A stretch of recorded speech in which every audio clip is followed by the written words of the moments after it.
One is that most people don't realize this, but Twitter as a business hasn't been extraordinarily successful. It's been successful in getting an audience, but most people overestimate the use of Twitter, and they do so because a small number of people use Twitter a whole lot, and it's an echo chamber. So if you look at the percentage of adult Americans who actually are on Twitter and use it regularly, it's less than a quarter. So more than 75% of Americans are not using Twitter. But Twitter has this outsized influence because it tends to be used by journalists, media folks, celebrities, politicians, and those people feed upon themselves. So they have this extraordinary view of how important Twitter is to the world at large.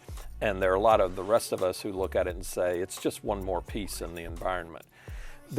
A number of them are concerned about Musk buying it, which is interesting because most of these are owned primarily by one person, even if there's support. So Zuckerberg with Facebook and other places, concerns right now about TikTok and their attempts to limit TikTok, in the United States. More than once, President Trump tried to limit TikTok.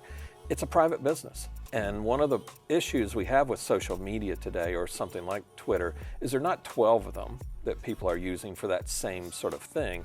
Twitter has its own defined area. Musk has two issues. One is that Twitter's not making money. So the last quarter, they lost a substantial amount of money. They're facing a lot of ad revenue issues. They're not growing with users the way it was. So he's first got to fix the business proposition of Twitter, which is him talking about charging for the verified things with that. So part of his issue is going to be, how do you fix the business side of it? And then how do you deal with this free speech issue? And it's a monster for a place like Facebook or Twitter or others, because on the one hand, it's both an open environment where people are invited and encouraged to post regularly.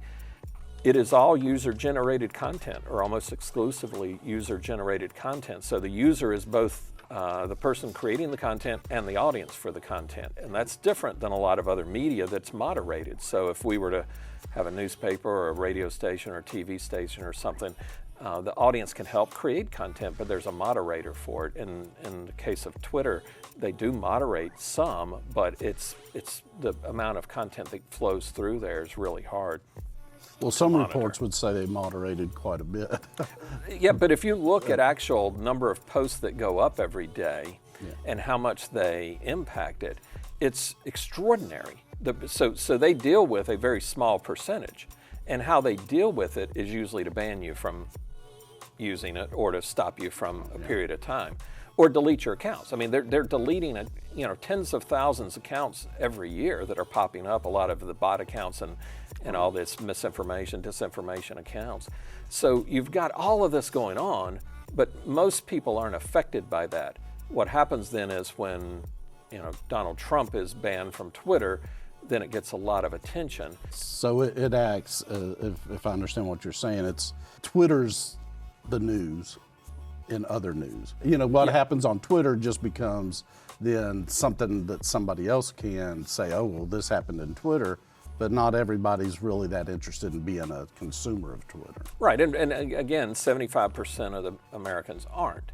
Yeah. So what we're looking at is, of the people who are there, they are very fundamentally, grounded in the concepts and free speech and other things, the possible changes that would occur.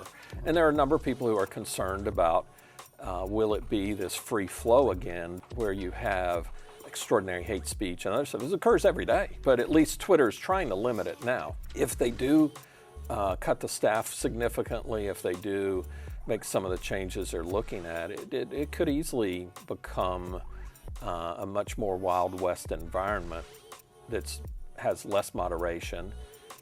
And on the one hand, we are a society that encourages a free flow of information, but we've always felt more comfortable when there is some moderation of that. Yeah.